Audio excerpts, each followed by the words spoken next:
Hi, I'm Michael Bird, and you're watching the Plastic Surgery Channel.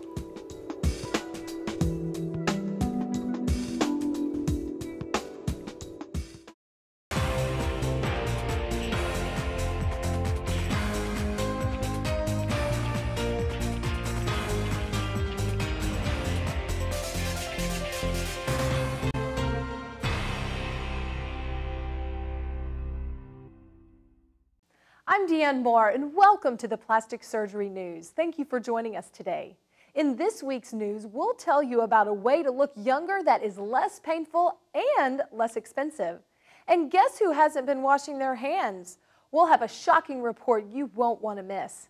Plus, find out what Kim Kardashian has that women are lining up for. All of that coming up, but first, the practice of fat grafting is most often employed among cosmetic surgeons as a way to make the face appear younger by adding more volume. But a new report in the latest journal edition of the American Society of Plastic Surgeons says the technique is also viable for people with facial trauma or malformation. Trauma patients frequently can have an absence of fat or a loss of fat because the actual physical trauma will destroy fat cells. If we think about bone, fat, and skin, fat's probably the most delicate of the tissues that get injured in trauma. And therefore, the skin may be intact, the bone may be intact, but the intervening fat can get smashed, destroyed, and ultimately atrophy or go away. And as long as those surrounding structures are still okay, we may have the ability to inject fat once again and get it to live if there's an adequate blood supply and not too much scarring. Typically, a cosmetic surgery patient will have fat taken from the stomach or thighs and then injected under the cheekbones, for example, to produce more fullness in that area.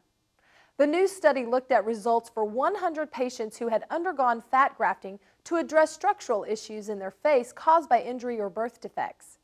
Patients were questioned about the outcomes about 2 years after their original procedures, and the results were also assessed by a 5-member jury. Overall, 74% of the patients were satisfied with the results of their grafting operations, with minor complications reported in only 3% of the cases. These subjective surveys rated the results at 14.5 out of a possible 20 points. Interestingly, the panel of 5 physicians who examined the results objectively rated those results a little lower, 13.9 out of 20. The study showed that fat grafting works best in the mid-facial and lateral cheek areas, with lesser results on operations that involve the upper and lower lip. This is a great study because it confirms what we already know based from previous information and what we know from our cosmetic surgery experience, that in the right individuals, fat is the ideal filler for both reconstructive, congenital, and in many times cosmetic cases. It tells us essentially 2 things. That fat is excellent in the mid-face area. Why? Because there's not a lot of motion in this area. And when there's not a lot of motion, fat can become stable and become nurtured by the tissue's own blood vessels and blood supply. It also tells us that fat doesn't work as well in the lower face or mouth area because all the persistent motion does not allow the fat to be stable and get nurtured and become one. And this is experience we've known in cosmetic fillers for a long time. If the surrounding tissues are healthy and can provide a good blood supply to injected fat, that fat should live forever, or certainly as long as one's own natural fat lives. Unfortunately, particularly in the reconstructive situation, sometimes the surrounding tissues are so scarred in, or there's an absence of transferable fat, that you need an alternative. And today we have very good choices in dermal fillers that we can take off the shelf. They will live in environments where fat won't, and therefore they're a good second choice and sometimes a good first choice depending on the situation. Overall, researchers found that fat grafting is a simple and efficient technique for restoring facial volume in patients who have soft tissue deficiency regardless of the cause. Next, some British men will soon find that they can get the effects of cosmetic surgery without the surgery and solely through one hidden part of their wardrobe. A new line of power pants are available for men in some British department stores. This is entirely new in the United Kingdom, and we're wondering if the Queen Mum will approve of these underwear resembling boxer briefs that provide body contouring. Produced by a company called Ecumen, the pants use compression, Basically, it's a girdle styled for men with a more masculine name slapped on it. The Power Pants lift and smooth out the buttocks and upper legs. Sound familiar, ladies? Power Pants also include a body temperature pouch that works with the special design to keep moisture levels under control. They can also be used with the company's previously launched array of control vests that trim chubby tummies.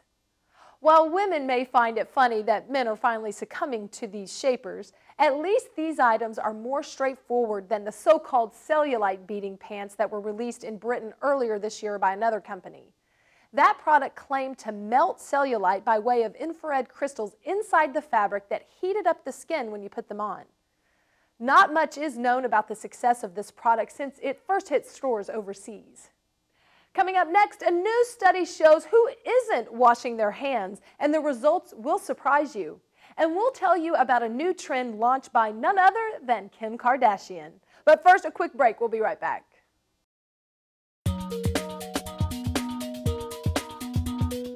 Hi, I'm Dr. Bill Adams, and you're watching the Plastic Surgery Channel. Last year, more than 350,000 women decided to get breast augmentation. It helped me understand what my body would be like after the surgery. And speaking of hard fats, let's talk about your olfactory organ.